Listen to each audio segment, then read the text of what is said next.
The Lancet finds that obesity will continue to be a problem in the United States and in Britain.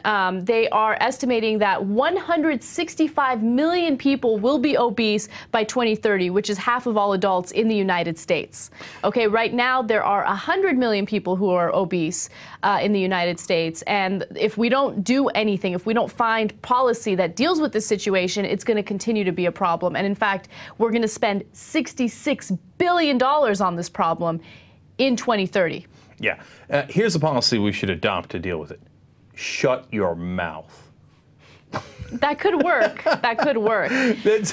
Now, I'm playing. That's what a friend of mine used to say. Like, he was like, I told you, PhD student. I'm like, all right, metabolism, how does it work? He's like, here's how it works. Shut your mouth. Okay. Except that doesn't work. If you shut your mouth and you don't eat right, your metabolism slows down. No, this is a really frustrating story, okay? Because you have a bunch of experts that are saying, oh my, we gotta have this educational campaign, the same kind of thing that we had when it came to smoking, right? Except there are a million different factors that lead into obesity. Whereas with smoking, if you don't want to get lung cancer, you don't smoke. Right? It's difficult to do it, but there's a very simple way of preventing, you know, the implications of smoking cigarettes. You just don't smoke cigarettes. But if you don't eat, your metabolism slows down, and then when you do eat because you need to, you get fat. You see, your body holds on to that fat. Damned if you do, damned if you don't. Can you see if Anna's personally pissed about this story? I am personally pissed about this story because it's frustrating. I know. And, you know, by 2030, we're going to have like 165 million people who are obese. By 2050, we're going to have 28 billion people who are obese. Yes. And eventually, the entire planet's going to just explode. Now, look, here's the problem. I know what the problem is. Everybody knows it, but the food industry is a little verklempt about it, and they don't want people talking about it. It's the processed foods. It's the processed foods, of course. We're not, look, are we eating more than we used to? Yes, right? But that isn't the primary problem. The primary problem is the food we're eating. So one of the things you should do, obviously, is as much as you can, it's easier said than done, go back to natural food. So I'm not buying it. Oh, that's okay. It's part of the problem. I thought that was pretty obvious, but Look, no. It's part of the problem, but it's still not enough. There's something else going on, okay? Because even if you eat healthy, even if you eat the processed foods sparingly, it's still unbelievably difficult to keep in shape, you know? Finding the time to exercise, finding a way to stay physically active when many of us work these office jobs and we don't have treadmill desks. Okay. Right. All right. First of all, calm down. 10-2. You are not obese. Okay. There's like, you're taking it like this is like the article was aimed at you. And Anna, this is what we think of you. You're like, what? I'll show you. What can I do? Okay. All right. Just please calm down. All right. Now, look, I hear you. It's partly because our bodies aren't built for this. I mean, it's suffering from something that's a little bit positive. I remember when I was a kid, the biggest problem in the world was hunger, and that's still a huge, huge problem, right? But now we're so worried because we eat too much, right? It's like it's a rich man's problem in a sense. Although ironically, in America, it hits the poor the hardest because in order to eat cheap, they eat at fast food, which is a lot of times the worst food you can eat, right?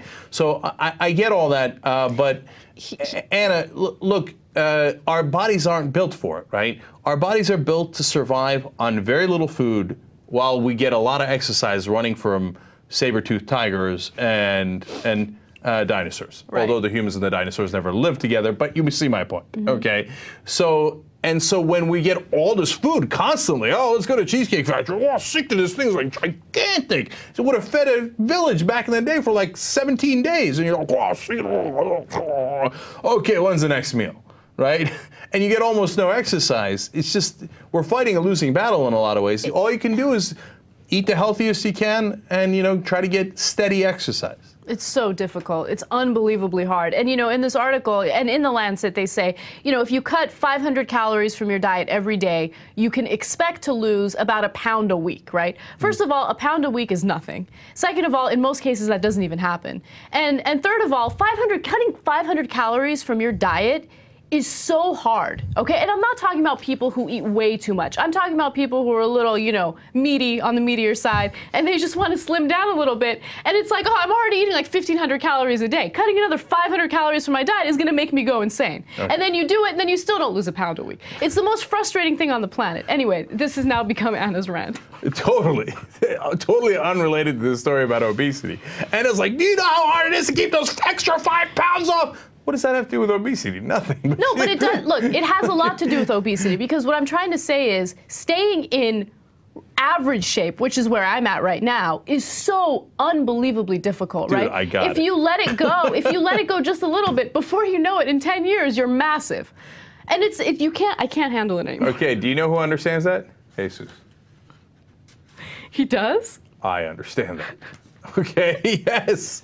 Here's a guy who has let it go a little bit, had an issue, trying to reel it back for like the 18th time. Believe me, I feel your pain. Okay? But on the upside, this week, 2 different times, I ate carrots.